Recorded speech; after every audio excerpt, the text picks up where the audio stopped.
আমরা মনে করব ইতিহাস আপনাদের কখনো ক্ষমা করবে না।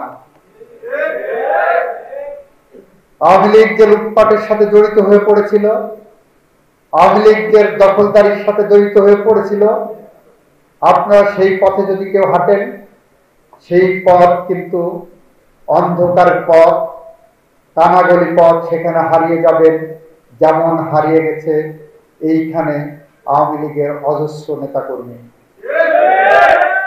আওয়ামী লীগ এত বড় দল, তারা মনে করত রোজ কিয়ামত পর্যন্ত তারা ক্ষমতায় থাকবে। ক্ষমতার মোহে হেন কোনো কাজ ছিল না, অকাম ছিল না, কাজ বলবো না, অকাজ ছিল না, তারা করতো না।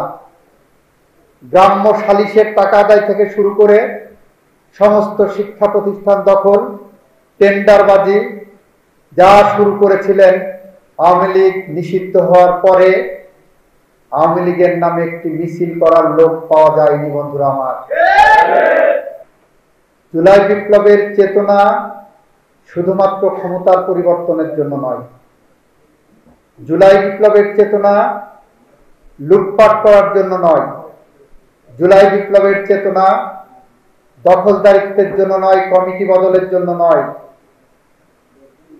জুলাই বিপ্লবের চেতনার মূল জায়গা হলো বৈষম্য বিরোধী সমাজ প্রতিষ্ঠা করা, ন্যায় বিচার প্রতিষ্ঠা করা, বাংলাদেশের মালিকানা বাংলাদেশের জনগণের কাছে ফিরিয়ে দেওয়া।